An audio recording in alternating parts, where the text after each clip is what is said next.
ॐ अज्ञानतिमिरन्धस्य ज्ञानाञ्जनशलाकया चक्षुरुन्मिलितं येन तस्मै श्रीगुरुवे नमः। श्रीचैतन्यमनोभीष्टं स्थापितं येन भूतले स्वयं रूपः कदा मह्यं ददाति स्वपदान्तिकं। वन्देऽहं श्रीगुरु श्रीयुतपदकमलं श्रीगुरून् वैष्णवांश्च श्रीरूपं साग्रजातं सहगण रघुनाथान्वितं तं सजीवं साद्वैतं सावधूतं परिजन सहितं कृष्ण चैतन्य देवम् श्री राधा कृष्ण पादान सहगण ललिता श्री विशाखान्वितांश्च हे कृष्ण करुणा सिंधु दीन बंधु जगतपते गोपेश गोपिका कांत राधा कांत नमस्तुते तप्त कांचन गौरांगी राधे वृंदावनेश्वरी वृषभानु सुते देवी प्रणमामि हरि प्रिय वाञ्छाकल्पतरोभश्च कृपा सिन्धुभ्य एव च पतितानां पावनेभ्यो वैष्णवेभ्यो नमो नमः। नमो विष्णुपादाय कृष्णपृष्ठाय भूतले श्रीमते भक्तिवेदांत स्वामीति नामिने नमस्ते सारस्वती देवे गौरवाणी प्रचारिणे निर्विशेष शून्यवादी पाश्चात्य देशतारिणे जय श्री कृष्ण चैतन्य प्रभु नित्यानंद श्री अद्वैत गदाधर श्रीवासादि गौर भक्त वृंद हरे कृष्णा कृष्णा कृष्णा हरे हरे हरे राम राम राम हरे हरे कृष्णा। सभी का स्वागत है आज प्रातःकालीन गौर कथा के सत्र में। कोशिश करते हैं भगवान चैतन्य महाप्रभु के बारे में वर्णन करने का, उनकी कृपा के बारे में। तो भगवान चैतन्य महाप्रभु हैं कौन? भगवान चैतन्य महाप्रभु अलग नहीं है कृष्ण से, है ना। कृष्ण और राधा रानी दोनों का युगल रूप है चैतन्य महाप्रभु, है ना। राधा पूर्ण शक्ति, कृष्ण पूर्ण शक्तिमान, दुई वस्तु भेद नहीं शास्त्रे प्रमाण। मतलब राधा रानी जो है वो भगवान की शक्ति है और कृष्ण जो है वो शक्तिमान है ना। जिस प्रकार जिसके पास शक्ति होती है उसको शक्तिमान कहा जाता है ना। भाई वाह कितना पावरफुल आदमी है, वाह कितना समृद्ध आदमी है, कितना उसके पास बल है। तो कृष्ण शक्ति है, कृष्ण शक्तिमान है जिसके अंतर्गत शक्ति है ना। और राधा रानी स्वयं कृष्ण की शक्ति है। मतलब अगर कृष्ण की शक्ति का अगर रूपांतरण किया जाए तो वो है श्रीमती राधा रानी। तो क्या शक्ति और शक्तिमान ये दोनों अलग अलग होते हैं? अलग अलग नहीं होते। शक्ति जैसे मेरी शक्ति है, मेरा बल है, क्या वो मुझसे अलग है? क्या कोई बोल सकता है नहीं नहीं महेश प्रभु की शक्ति अलग है लेकिन वो अलग है? ऐसे नहीं बोल सकता। दोनों एक ही है। लेकिन आध्यात्मिक जगत में हर वस्तु का एक रूपांतरण होता है। जैसे गंगा देवी एक नदी है तो वहां पे एक स्त्री के रूप में मिलेगी। और जैसे बलराम जी हैं वो शांत दास में वहां रहते हैं। जैसे एक हमारा हारमोनियम है, हम जो भगवान की सेवा में यूज करते हैं, मृदंग को यूज करते हैं, तो बलराम जी का एक स्वरूप है। तो आध्यात्मिक जगत में हर वस्तु का एक स्वरूप होता है। वैसे ही भगवान की शक्ति जो है, जो आह्लादिनी शक्ति है, भगवान की आनंद देने वाली शक्ति है, भगवान को जो सबसे प्रिय है, जो सब आनंद देने वाला अच्छा लगता है कि नहीं लगता बताओ? हमको जो अच्छा मतलब आनंद प्रदान करे, सुख प्रदान करे, वो चीज सबसे अच्छी लगती है। उसी के प्रयास में तो पूरा जीवन लगा हुआ है हमारा। तो वैसे ही जो कृष्ण को आनंद प्रदान करे वह है राधा रानी। वह शक्ति है राधा रानी, जिसको हम हलादिनी शक्ति कहते हैं। भगवान की अंतरंगा शक्ति है। अपने आप को भगवान ने प्रसन्नता प्रदान करने के लिए अपनी शक्ति का विस्तार किया, जो कि श्रीमती राधा रानी। तो इन दोनों में कोई भेद नहीं है, दोनों एक ही है ना। राधा पूर्ण शक्ति, कृष्ण पूर्ण शक्तिमान, दुई वस्तु भेद नहीं शास्त्रेर प्रमाण। ये सभी शास्त्रों में लिखा है। और चैतन्य महाप्रभु के लिए जो शास्त्र हैं वो हैं तीन शास्त्रों में चैतन्य महाप्रभु का पूर्ण वर्णन आता है। जिसमें आता है एक पहला जो है चैतन्य चरितामृत, जो कि कृष्णदास कविराज गोस्वामी ने रचित किया है, जो हमारे गुरु परंपरा में आते हैं। और दूसरा है चैतन्य चैतन्य चरितामृत, पहला हो गया। दूसरा है चैतन्य भागवत। चैतन्य भागवत जो है वो किसने लिखा है? चैतन्य भागवत लिखा वृंदावन दास ठाकुर ने। और चैतन्य मंगल, ये तीन ग्रंथों में चैतन्य महाप्रभु का पूरा वर्णन आता है। और चैतन्य मंगल लिखा है लोचन दास ठाकुर ने। ये सभी हमारे गुरु परंपरा में आते हैं। तो कृष्णदास कविराज गोस्वामी जो थे बड़े वृद्ध हो गए थे, बहुत वृद्ध थे, तब उन्होंने ये ग्रंथ लिखा चैतन्य चरितामृत, है ना। तो आप अगर हमारी गुरु परंपरा खोलेंगे, ठीक है, गुरु परंपरा में देखेंगे तो चैतन्य महाप्रभु के बाद की जो परंपरा है उसमें पहला पहला आता है रूप गोस्वामी, सनातन और स्वरूप दास दामोदर। ये तीन हमारे गुरु आते हैं। उनके बाद आते हैं रघुनाथ दास गोस्वामी और जीव गोस्वामी। उसके बाद आते हैं जो हमारे गुरु परंपरा में कृष्णदास कविराज गोस्वामी, जिन्होंने चैतन्य चरितामृत की रचना करी। फिर उनके शिष्य होते हैं नरोत्तम दास ठाकुर, है ना। नरोत्तम दास ठाकुर के शिष्य बने विश्वनाथ दास चक्रवर्ती ठाकुर। विश्वनाथ दास चक्रवर्ती ठाकुर जो है, इनकी टीकाएं आती हैं भागवतम में, जो हम कई बार पढ़ते भी है ना। इनकी टीकाएं आती हैं। और उसके बाद आते हैं जगन्नाथ दास बाबा जी, उसके बाद भक्ति विनोद ठाकुर, फिर गौर किशोर दास बाबा जी, फिर भक्ति सिद्धांत सरस्वती ठाकुर, फिर आते हैं हमारे एसी भक्ति वेदांत स्वामी शील प्रभुपाद की जय। तो इस प्रकार हमारे गुरु परंपरा में आते हैं। और जो ये जो चैतन्य चरितामृत है वो एक महान ग्रंथ है, जिसमें भगवान चैतन्य महाप्रभु के बारे में सब कुछ डिटेल में वर्णन है। जब कृष्ण को आनंद चाहिए था तो उन्होंने अपने वाम भाग से राधा रानी को प्रकट किया और दाम भाग से उन्होंने बलराम जी को प्रकट किया। मतलब आनंद देने के लिए राधा रानी को वाम भाग से प्रकट किया और दाम भाग से प्रकट किया बलराम जी को। और श्रीमती राधा रानी के जो उपासक हैं उनको हम कहते हैं गौड़ीय वैष्णव परंपरा। गौड़ीय वैष्णव जो है हमारी परंपरा, वो राधा रानी के उपासक है एक्चुअल में। कृष्ण के उपासक जो डायरेक्ट होते हैं ना, उसको कृष्णैव कहते हैं। तो हम लोग बेसिकली राधा रानी के उपासक हैं क्योंकि राधा रानी को कृष्ण पसंद है, इसलिए हम कृष्ण की प्रसन्नता के लिए करते हैं, है ना। वो जो कार्य करती हैं राधा रानी, श्रीमती राधा रानी कृष्ण की प्रसन्नता के लिए करती है। अपनी प्रसन्नता देखती तक नहीं है, क्योंकि उनका प्राकट्य ही कृष्ण की प्रसन्नता के लिए हुआ है। उनके जैसा महान कोई भी भक्त है ही नहीं। श्रीमती राधा रानी का एक्सपांशन गोपियों के रूप में होता है, जो व्रज में आती हैं, जो केवल कृष्ण के लिए ललायित रहती हैं। जो रास लीला में जितनी भी गोपियां होती हैं वो सब श्रीमती राधा रानी का एक्सपेंशन है। मंजरियां जो होती हैं, जो उनकी सेवा करती हैं, कृष्ण की सेवा करती हैं, कृष्ण के नाम और ज्ञान का प्रचार करते हैं इस जगत में, मंजरियां, वो सारे की सारी श्रीमती राधा रानी का एक्सपेंशन है। तो जो अष्ट सखियां हैं वो श्रीमती राधा रानी की ही एक्सपेंशन है ना। तो चैतन्य महाप्रभु के आने के पहले, चैतन्य महाप्रभु जब इस धराधाम पे आए, वो आए 18 फरवरी 1486 में, है ना। 18 फरवरी, जब फाल्गुन मास था, और फाल्गुन मास की शुक्ल पक्ष की पूर्णमासी जो कि आज है ना। फाल्गुन मास पूर्ण जो है पूर्णमासी है आज, और आज जो है शुक्ल पक्ष की पूर्णमासी है। आज ही के दिन जो चैतन्य महाप्रभु है इस धराधाम पर प्रकट हुए थे। चैतन्य महाप्रभु के पिताजी हुए जगन्नाथ मिश्र बाबा, जगन्नाथ मिश्र, और उनकी माता जी हुई शची माता। तो एक्चुअल में क्या था, शची माता को पहले जो कुछ शिशु जो है वो उनके पैदा होते साथ चले गए, बचे नहीं, वो मर गए थे। तो इनके समय थोड़ी सी उनको टेंशन थी। तो इनका जो जन्म हुआ था वो नीम पेड़ के नीचे हुआ था, जो उनके घर के आंगन में है, वहीं पे नीम पेड़ है, नीम के पीछे पेड़ के नीचे उनका जन्म हुआ चैतन्य महाप्रभु का। और इसीलिए उनका पड़ा नाम निमाई। क्यों? क्योंकि नीम पेड़ के नीचे उनका जन्म हुआ। तो चैतन्य महाप्रभु जो है ना, वो बड़े बचपन से ही बड़े जो है शरारती भी थे। उन्होंने काफी सारी लीलाएं करी।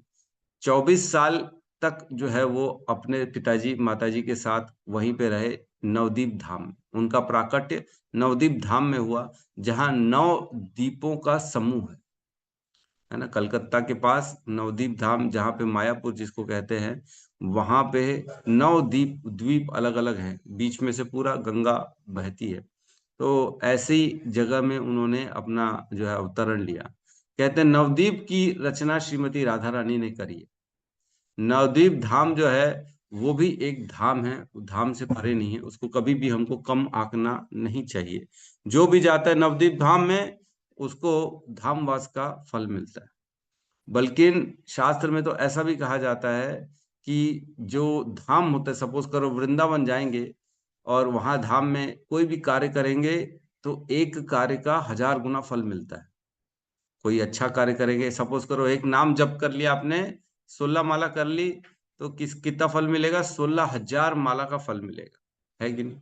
कोई भी अच्छा आप काम कर दिए, धर्म का आचरण कर लिया, भगवान का प्रसाद पा लिया, तो ये माना जाएगा कि आपने 1000 बार वो काम कर लिया है। उसी प्रकार अगर हम कोई विकर्म करेंगे, कोई अगर गलत काम करेंगे धाम में जाके, तो वो भी 1000 बार माना जाएगा कि आपने 1000 बार गलत काम कर लिया, है ना? तभी हमने एक श्लोक पढ़ा था, हमने बात करी थी। एक श्लोक आता है जिसमें कहते हैं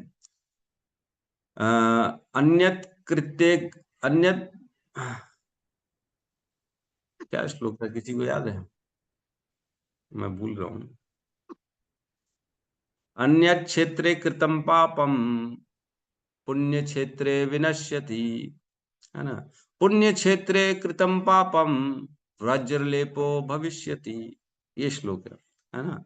अन्य क्षेत्रे कृतम पापम, किसी भी क्षेत्र में किया गया पाप जो होता है वो पुण्य क्षेत्रे विनश्यति, पुण्य क्षेत्र मीन्स धाम में जाने से वो सब विनश खत्म हो जाता है। धाम में जाएंगे, भगवान की माला करेंगे तो वो पाप हमारे कट जाते हैं। लेकिन अगर कोई पुण्य क्षेत्र कृतम पापम, अगर कोई पुण्य क्षेत्र में, कोई धाम में जाके अगर पाप करेगा तो वो वज्र लेपो भविष्य, वज्र के समान, लोहे के समान हमारे साथ जुड़ जाता है और उस पाप का कभी भी उन्मूलन नहीं हो पाता। तभी कहते हैं हमारे गुरु आचार्य कहते हैं कि कभी भी धाम में जाएं तो सोच समझ के जाएं, अन्यथा अगर वहां जाके पाप कर लेंगे तो वो बहुत भारी पड़ जाएगा, वो छूटने वाला नहीं है, फिर आसानी से नहीं होता। जिस प्रकार रेत में लिखा गया नाम आसानी से रेत से मिटाया जा सकता है, लेकिन अगर पत्थर में लिखा हुआ नाम मिटाया नहीं जा सकता। उसी प्रकार अगर कोई पाप हो गया किसी क्षेत्र में तो कोई प्रॉब्लम नहीं है, भगवान का नाम लेने से, जप करने से हट जाता है, धाम जाने से, वास करने से हट जाता है। लेकिन धाम में जाके अगर कोई पाप कर दे तो वो नहीं कटता, वो नहीं कटता, वो वज्र लेपो भविष्य थे। तो लेकिन यहाँ कह रहे हैं कि अगर कोई मायापुर धाम में जाता है ना, मायापुर धाम में जाके अगर कोई पाप कर देता है तो वहां चैतन्य महाप्रभु उस पाप को देखते ही नहीं है, इतने महावदन्य इनका। इसलिए श्लोक हम प्रणाम मंत्र करते ही, नमो महावदन्याय कृष्ण प्रेम प्रदाय थे, कृष्णाय कृष्ण चैतन्य गौर तुषे नमः। हे कृष्ण, हे हे चैतन्य महाप्रभु, वो महावदन्याय मीन्स बहुत करुणामय, नमो महावदन्याय कृष्ण प्रेम प्रदाय थे, कृष्ण का प्रेम प्रदान करने के लिए इस संसार में आए, हम सबको कृष्ण का प्रेम प्रदान करने के लिए आए। तो मैं आप सबको बता दूं कि ब्रह्मा जी के जो एक दिन होता है उसमें 14 मनवंतर होते हैं, है ना? 14 मनवंतर में हर एक मनवंतर में 71 चतुर्युग होते हैं, है ना? तो टोटल डाल के ब्रह्मा जी के एक दिन के 12 घंटे में 1000 चतुर्युग बीतते हैं। 1000 चतुर्युग जो बीतते हैं, हर युग में भगवान आते हैं इस संसार में, है ना? हर युग में भगवान कहते ही है ना, जब जब अधर्म का नाश होता है, जब जब धर्म का नाश होता है, तब मैं इस संसार में आता हूँ, है ना? संभवामी युगे युगे, हर युग युग में मैं अवतरण लेता हूँ ताकि मैं धर्म की वापस से स्थापना कर सकूं, है ना? भगवत गीता के 4थे अध्याय में श्लोक आता है। तो उसमें कहते हैं हर युग में आते हैं। तो सतयुग में कौन से भगवान आते हैं? हंस के रूप में आते हैं जो सफेद रंग के होते हैं। त्रेता युग में आते हैं यज्ञ के रूप में आते हैं जो कि लाल रंग के होते हैं। द्वापर युग में आते हैं श्याम वर्ण के आते हैं जिसको नीला रंग कहा जाता है। और कलयुग में येलो रंग के आते हैं जिनको जो है गौर रंग कहा जाता है। तो जनरली हम देखते हैं कि सतयुग में हंस अवतार आता है भगवान का, है ना? और त्रेता युग में भगवान का यज्ञ अवतार आता है। द्वापर युग में कृष्ण अवतार आता है भगवान का। और कलयुग में गौरांग महाप्रभु का अवतार आता है। हरि बोल। तो गौरांग महाप्रभु जो है वो भगवान स्वयं है, भगवान से अभिन्न है। भगवान कृष्ण और भगवान चैतन्य महाप्रभु में कोई अंतर नहीं है। एक बार जब कृष्ण को लगा कि मेरे भक्तों को मेरे इतना भक्ति में आनंद क्यों आता है, मेरे पीछे इतने क्यों पड़े रहते हैं, मेरे चरणों के पीछे पड़े रहते हैं, क्या बात है इनके, इनको ऐसी क्या चीज मिलती है मेरे पास जो हमेशा मेरा गुणगान करते रहते हैं, मेरे नाम से भक्ति करते रहते हैं, मेरा नाम रूप नाम जप करते रहते हैं, इनको क्या ऐसा आनंद प्राप्त होता है? तो उनकी इच्छा हुई कि जो भक्तों का एक्सपीरियंस है वो मैं करूं। ऐसा भक्तों को क्या मजा आता है मेरी भक्ति करके, तो मैं भी तो देखूं क्या मजा मजा आता है। तो उन्होंने विचार किया कि मैं इस संसार में जाऊंगा और भक्त के रूप में जाऊंगा। तो श्रीमती राधा रानी ने मना किया, बोले नहीं नहीं, आप नहीं जाओगे भक्त के रूप में, क्योंकि भक्त के जीवन में बहुत पीड़ा होती है, बहुत तकलीफ होती है, रोता है भक्त अपने भगवान के लिए। आप भक्त बन के जाओगे तो फिर आपको जो पीड़ा होगी, जो इतनी चोटें लगेंगी, वो कैसे होगा, वो कौन सहेगा। तो भगवान ने नहीं विचार किया, बोले मैं तो जाऊंगा ही जाऊंगा। तब श्रीमती राधा रानी, उन्होंने अपने अंग से भगवान को ढका। तो अपना अंग जो है भगवान का, गोरा रंग जो है श्रीमती राधा रानी का। और क्योंकि भगवान की सर्वश्रेष्ठ भक्त है श्रीमती राधा रानी, इसलिए भगवान कृष्ण ने श्रीमती राधा रानी का भाव स्वीकार किया, भाव राधा रानी का ग्रहण किया, और उस रूप में इस संसार में आए। और श्रीमती राधा रानी, क्योंकि वो भगवान की महान भक्त है, उन्होंने भगवान को प्रोटेक्ट करने के लिए अपना पूरा आवरण दिया, जो गौर रंग का है। इसलिए चैतन्य महाप्रभु का रंग सो राधा रानी का है, जो कि गौरा रंग है। हरि बोल। तो चैतन्य महाप्रभु जब आए इस संसार में, एकदम गोरे रंग के, श्रीमती राधा रानी की अंग कांति को लेके आए, श्रीमती राधा रानी का भाव लेके आए, और एक भक्त के रूप में आए इस संसार में। तो जब जब भगवान इस संसार में आते हैं, तो भगवान के जो क्लोज पार्षद होते हैं, वो उनके साथ आते हैं भगवान के साथ लीलाएं करने के लिए। तो जब चैतन्य महाप्रभु आए, उनके साथ उनके पार्षद आए, जो हम पंच तत्व का श्लोक कहते हैं, जय श्री कृष्ण चैतन्य प्रभु नित्यानंद श्री अद्वैत गदाधर श्रीवास आदि गौर भक्त वृंद। ये पांच तत्व जो हैं, ये भगवान के साथ हमेशा रहते हैं। जो चैतन्य महाप्रभु हैं, उनके साथ आए नित्यानंद, जो कि बलराम, स्वयं बलराम है ना। जब राम जी आते हैं तब वो लक्ष्मण के रूप में आते हैं, जब कृष्ण आते हैं तो बलराम के रूप में आते हैं, और जब चैतन्य महाप्रभु आते हैं तब नित्यानंद महाप्रभु के नाम से आते हैं, साथ में आते हैं। तो नित्यानंद प्रभु जो है वो स्वयं बलराम है, और श्री अद्वैत जो है, अद्वैत आचार्य जो है, वो महाविष्णु है। महाविष्णु भी है उनमें, और शिव जी भी है अद्वैत आचार्य में। और उसके बाद जो है गदाधर दास, गदाधर पंडित जो है, वो भी श्रीमती राधा रानी का भाव है, वो श्रीमती राधा रानी है। और श्रीवास ठाकुर जो है, वो नारद जी, नारद जी के रूप में इस संसार में आते हैं। तो सब चाहते हैं कि हमको मौका मिले भगवान के साथ जो है अपनी लीलाएं करने के लिए।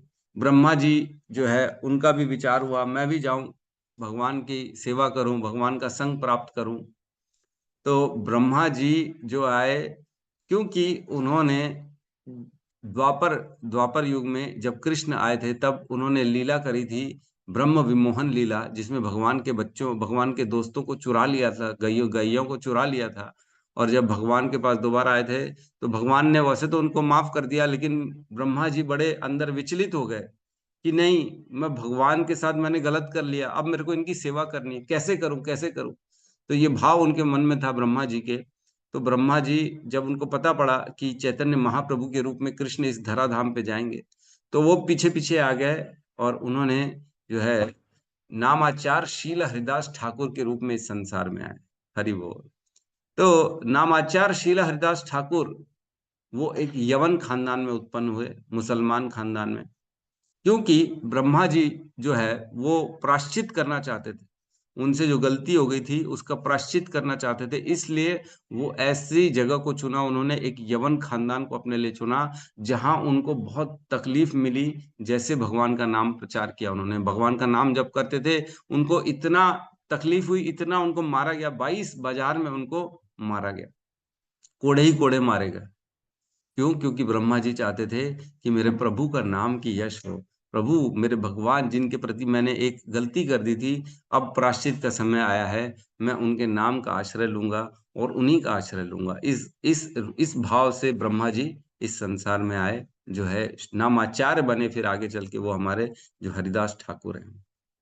तो कहते हैं ब्रह्मा जी के 1000 जो चतुर्युगी बीतती है, उन सभी, हर युग में भगवान अपना अवतार लेके आते हैं, लेकिन स्वयं कृष्ण जो है ना, पूरे ब्रह्मा जी के पूरे दिन में एक ही बार आते हैं, है ना। जो 7वां मनवंतर है, जो अभी चल रहा है, वैवस्वत मनवंतर, और 7वें मनवंतर की 28वीं चतुर्युगी जो अभी चल रही है, 28वीं चतुर्युगी के द्वापर में ही कृष्ण आते हैं। बाकी जो 999 द्वापर युग होते हैं उनमें स्वयं कृष्ण नहीं आते हैं। उन द्वापर युगों में कौन आता है? विष्णु आते हैं। कभी कभी शिव जी भी आ जाते हैं, अलग अलग, कभी किसी को भेज दिया, कभी किसी को भेज दिया। जैसे हर बार मालिक बॉस जो है वो नहीं जाता। किसी की फैक्ट्री है दिल्ली में और वो स्वयं रहता है अमेरिका में, वो रोज नहीं आता, साल में एक बार आता है चक्कर लगाने के लिए, मैं देख के आता हूँ मेरी फैक्ट्री में हो क्या रहा है। तो साल में एक ही बार आएगा वो। तो वैसे ही भगवान श्री कृष्ण ब्रह्मा जी के दिन में एक ही बार आते हैं। बोले देखता हूँ जाके लीला कुछ करके आता हूँ, अपने भक्तों को अपनी महिमा दिखा के आता हूँ, उनको भी अपना प्रेम प्रदान करने जाता हूँ इस संसार में। तो वो एक ही बार आते हैं। पूरी सोचो हमारा कितना सौभाग्य है कि ब्रह्मा जी के 1000 चतुर्युगी में कृष्ण नहीं आते हैं, सिर्फ एक ही बार आते हैं, एक चतुर्युगी में जो अभी बीती है मात्र 5000 साल पहले। तो आज हमको भगवान श्री कृष्ण का जो है ज्ञान मिला हुआ है भगवत गीता के माध्यम से। और कहते हैं चैतन्य महाप्रभु भी केवल एक ही बार आते हैं जब कृष्ण आते हैं, और नहीं आते। चैतन्य महाप्रभु भी 999 चतुर्युग में नहीं आते हैं। बाकी में कौन आता है? बाकी में आते हैं गौर नारायण। वो भी विष्णु का प्रेम प्रदान करते हैं और उनकी शिक्षा से व्यक्ति वैकुंठ जा सकता है, लेकिन गोलोक वृंदावन धाम नहीं जा सकता।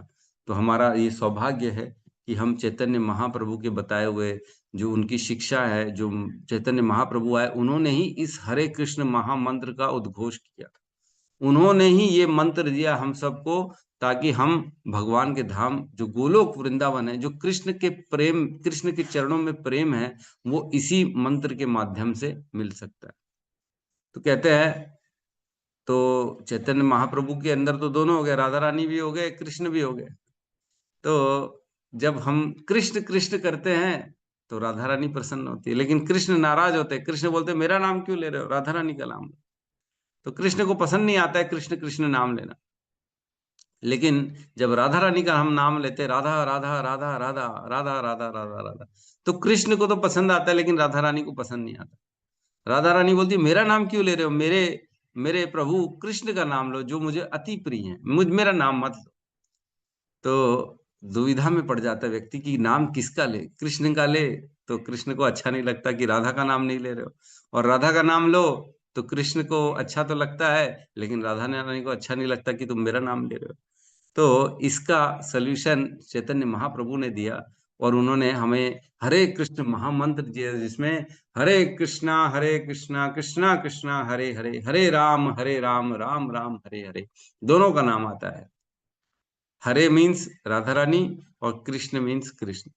तो इस प्रकार दोनों प्रसन्न हो जाते हैं, वह हरि बोल बोलते हैं कि तुम जो है हमारा दोनों का नाम ले रहे हो। तो इस प्रकार चैतन्य महाप्रभु ने हमको यह मंत्र दिया है ना। चैतन्य महाप्रभु की जय।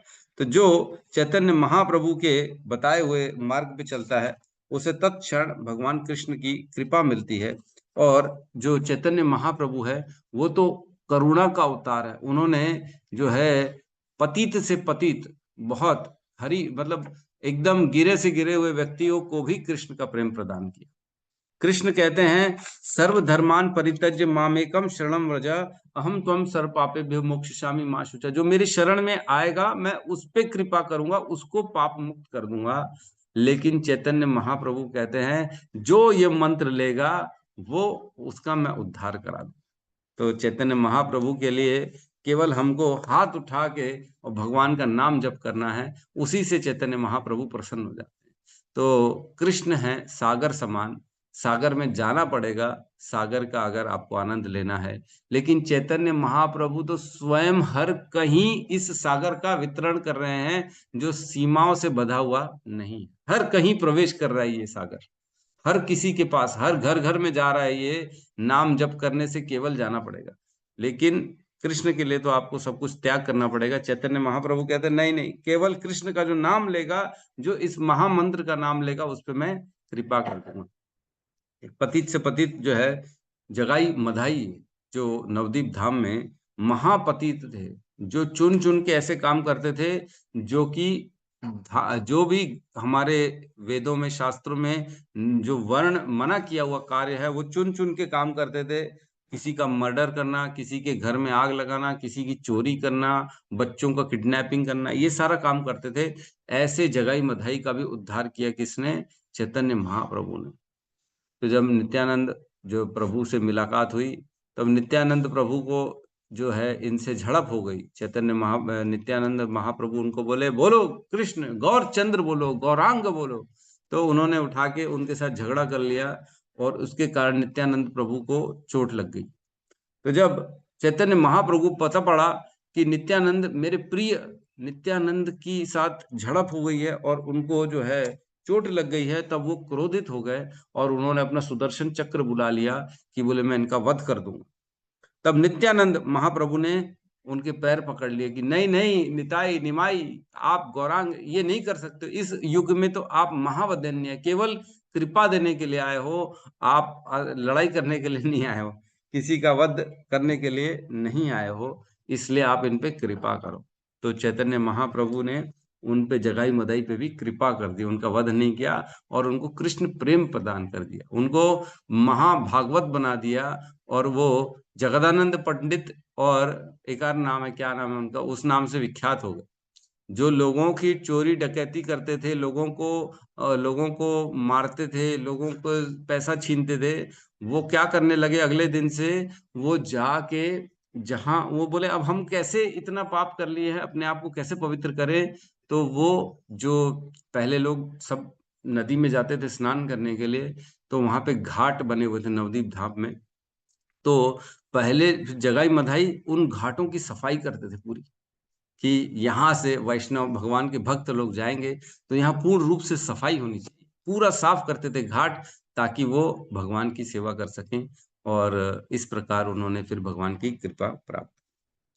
तो एक श्लोक आता है, उसमें कहते हैं, कुलम पवित्रम जननी कृतार्थ, वसुंधरा वा वसति धन्यम, नृत्यंति स्वर्ग अपि पित्रो, एशाम कुले वैष्णव नाम ध्यम। मतलब जो चैतन्य महाप्रभु की परंपरा में आता है, जो चैतन्य महाप्रभु के बताए हुए जो महामंत्र का उच्चारण करता है, जिसे वैष्णव कहा जाता है, ऐसे वैष्णवों का कुल पवित्रम, पूरा का पूरा कुल पवित्र हो जाता है ना। जननी कृतार्थ, कुल मीन्स हम जानते हैं, जो भी वैष्णव जो होता है वो अपनी 21 पीढ़ियों को तारता है। 7 पीढ़ियां अपने माता की तरफ से, 7 पीढ़ियां अपने पिता की तरफ से, और 7 पीढ़ियां जो आने वाली हैं। जिस भी घर में ऐसा भक्त उत्पन्न होता है जो 16 माला करता है, कृष्ण की उपासना करता है, विग्रह सेवा करता है, प्रसाद पाता है, 4 नियमों को फॉलो करता है, कोई गलत आचरण नहीं करता, उस भक्त के उत्पन्न होने से वो पूरा का पूरा कुल पवित्र हो जाता है। हरि वो सोचो, जो जो यहाँ पे 16 माला कर रहे हैं, चैतन्य महाप्रभु के अनुगत हैं, गुरु परंपरा में हैं, उनका कुल पवित्र हो चुका है। हरि वो कुल पवित्रम। और क्या है? जननी कृतार्थ, वह माता जिसने ऐसे भक्त को उत्पन्न किया है, वो कृतार्थ हो चुकी है। ये मैं नहीं कह रहा हूं, ये शास्त्र कह रहे हैं, मैं नहीं कह रहा हूं, ये मेरा वचन नहीं, ये शास्त्र का है। जननी कृतार्थ, वह कृतार्थ हो चुकी, क्योंकि उसके गर्भ से ऐसे शिशु ने जन्म लिया जो भगवान चैतन्य महाप्रभु की उपासना कर रहा है, कृष्ण की उपासना कर रहा है। ये बड़ा मुश्किल है। इवन कृष्ण भी कहते हैं भगवत गीता में, है ना, मनुष्याणाम सहस्त्रेषु किश्चित एतति सिद्धे, यतताम अपि सिद्धानाम किश्चित वेति माम तत्वतः। बहुत से लोग, हजारों लाखों में से कोई एक विरला ही होगा जो मेरे प्रयास, मेरी सिद्धि के लिए प्रयास करेगा, और ऐसे हजारों हजारों सिद्धि के प्रयास करने वालों में से भी कोई एक ही होगा जो मुझको जान पाएगा। कितनी मुश्किल है। करोड़ों में से एक व्यक्ति है जो कृष्ण के तत्व को समझने की कोशिश करता है, बाकी लोग नहीं करते। वो उनको, बाकी को लगता है भगवान तो ऐसे ही है, मनुष्य है। कृष्ण मनुष्य है, इजी है, वो देवताओं जैसे ही तो है, शिव ब्रह्मा आदि जैसे है कृष्ण। तो ऐसी जननी कृतार्थ हो गई है। और क्या कह रहे हैं? वसुंधरा व वसति धन्य। वसुंधरा मीन्स ये पृथ्वी जो है, ये पृथ्वी धन्य हो जाती है जब ऐसे वैष्णव, ऐसे भक्तों के चरण माता पृथ्वी पे पड़ते हैं, खुश होती है, प्रसन्न होती है ना, पृथ्वी। और क्या कह रहे हैं? नृत्यंती स्वर्ग अपि पित्रो, अगर उनके पितृ स्वर्ग में हैं या पितृलोक में हैं, तो वो सारे के सारे नाचना शुरू कर देते हैं। क्यों नाचना शुरू करते हैं? क्योंकि 7 पितरों का तो उद्धार व्यक्ति कर देता है। जैसी पवित्र, जैसी ऐसा भक्त उत्पन्न होता है, तो पितृलोक में जो हमारे पितृ होते हैं, स्वर्ग में चाहे पितृलोक में, वो वेट करते, देखते शायद कोई हमारे कुल में आएगा ऐसा व्यक्ति जो भगवान के लिए नाम जप करेगा, जो उठाएगा माला, जो 16 माला करेगा, भगवान का नाम जप करेगा, और उसके नाम जप करने से हमारा उद्धार हो जाएगा, है ना। अगर कोई व्यक्ति का पुत्र पौत्र 7 पुश्तों में कोई ऐसा व्यक्ति आता है जो माला कर ले, तो वो अपने पितरों को नरक से भी उठा के ऊपर वैकुंठ तक भेज सकता है, इतनी शक्ति मिलती है उसको। तो कल मैं एक पढ़ रहा था, कल सुन रहा था लेक्चर, उसमें हिज ग्रेस प्रशांत मुकुंद प्रभु बताते हैं कि 12 लाख योजन तक, नहीं 12 लाख नहीं, 1 लाख योजन तक जो व्यक्ति भगवान का नाम जप कर रहा है, जो 16 माला, जो ये चैतन्य महाप्रभु का दिया हुआ महामंत्र का उच्चारण कर रहा है, उसकी शक्ति इतनी बढ़ जाती है कि वो 1 लाख योजन तक उसका प्रभाव जाता है। उस व्यक्ति का प्रभाव, आज जो 16 माला कर रहा है, उसका प्रभाव कहाँ तक है? 1 लाख योजन तक, मतलब 12 लाख किलोमीटर तक। पृथ्वी का डायमीटर मेरे को नहीं मालूम है, इंडिया तो ऊपर से नीचे तक मात्र 3,000 किलोमीटर है ना। इंडिया अगर जम्मू कश्मीर से लेके कन्याकुमारी तक देखें, तो मेरे ख्याल से 3500 किलोमीटर के आसपास होता है। तो सोचो पृथ्वी पूरी कितनी होगी, ज्यादा से ज्यादा 50,000 किलोमीटर होगी, और क्या होगी। और इस प्रकार पूरी पृथ्वी को भी चीरते हुए जो व्यक्ति भगवान का नाम ले रहा है, वो 12 लाख किलोमीटर तक उसका प्रभाव देखा जाता है, आभास किया जाता है कि अरे देखो, वहां से किसी व्यक्ति ने भगवान के शुद्ध नाम का उच्चारण किया। ऊपर से दिखता है, जो ऊपर के लोग हैं वो लोग देख पाते हैं कि कौन नीचे भगवान का नाम जप कर रहा है। ये प्रभाव है भगवान के इस महामंत्र का। ये महामंत्र यहाँ का नहीं है ना। गोलोक प्रेम धन नाम संकीर्तन, ये गोलोक से आया है, यहाँ का नहीं है। ये जो नाम, हम भगवान का नाम का उच्चारण करते हैं, इसको हल्के में नहीं लेना चाहिए, जो चैतन्य महाप्रभु ने हम सबको दिया है। तो इसमें कहते हैं कि कई लोग कहते हैं कि नहीं नहीं, ये नाम नहीं, दूसरा नाम ले लो। कई लोग किसी की भी भाषा सुन लेते हैं, किसी के भी प्रवचन सुन लेते हैं, टीवी खोला, जिस भी बाबा जी का प्रवचन चल रहा है सुन लिया, है ना। किसी के साथ भी तर्क वितर्क, फिर हमारे साथ तर्क करते हैं, अरे प्रभु जी, इसमें तो ऐसा कहा गया, उसमें ऐसा कहा गया है, इनमें और हमारे में क्या फर्क है, हम क्यों ना माने, हम क्यों ना इसको फॉलो करें। तो चैतन्य चरितामृत में श्लोक आता है कि हमको मायावादी भाष सुन ले, होइला सर्वनाश, जीवेरे निस्तार लागी सूत्र कैला व्यास। तो व्यास देव ने हमारे उद्धार के लिए श्रीमद् भागवतम का सूत्र लिख के गए हैं, और हमको मायावादियों के भाष को नहीं सुनना है, जो भगवान को भगवान नहीं मानते। कई बार ऐसा होता है कि इवन सब पूरा भागवतम सुन लिया, 7 दिन की कथा सुन ली, फिर भी उनको पता नहीं पड़ता कि भगवान कौन है। अरे बोले, कृष्ण तो भगवान नहीं है, शिव जी जो है। इस प्रकार का जो मायावादी जो होते, कई बार या तो बोलते नहीं नहीं, एक भगवान तो कौन है, जो एनर्जी है, एक भगवान निराकार है, जो प्रकृति है वही भगवान है। तो ऐसे लोगों का भाषा, हमको ऐसे लोगों का प्रवचन बिल्कुल नहीं सुनना चाहिए। गुरु परंपरा में आए व्यक्ति का ही प्रवचन सुनना चाहिए, उनसे ही डिस्कशन करना चाहिए, और किसी से डिस्कशन नहीं करना चाहिए हमारे को। तो चैतन्य महाप्रभु क्या कृष्ण के अवतार हैं? तो इसमें कहा गया है कि नहीं नहीं, चैतन्य महाप्रभु और कृष्ण में कोई अंतर नहीं है। चैतन्य महाप्रभु स्वयं अवतारी हैं, कृष्ण और चैतन्य महाप्रभु एक ही हैं, दोनों में कोई भेद नहीं है। तो जो देवता, ऋषि, साधु, तपस्वी, सभी लोग चाहते हैं कि हमको किसी प्रकार से चैतन्य महाप्रभु की कृपा मिल जाए, क्योंकि यह कृपा मैं बताया वसी ब्रह्मा जी के एक दिन में एक ही बार मिलती है। और देवताओं की जीवन आप सबको मालूम है कि एक मनवंतर का केवल जीवन होता है देवताओं, है ना। उसके बाद उनको भी शरीर छोड़ना पड़ता है और उनकी योनि बदल जाती है। तो ब्रह्मा जी के एक दिन में 14 मनवंतर आते हैं, मीन्स एक दिन में 14 बार देवताओं लोग बदलते हैं, और उनमें से किसी एक एक देवता के काल में चैतन्य महाप्रभु आते हैं। हरि बोल। तो सब चाहते, ललायित रहते कि हम भी कृष्ण का संग करें, उनको भी ऐसा प्रेम की प्राप्ति हो, ताकि हम भी जो है भगवान के भगवत धाम जा सके।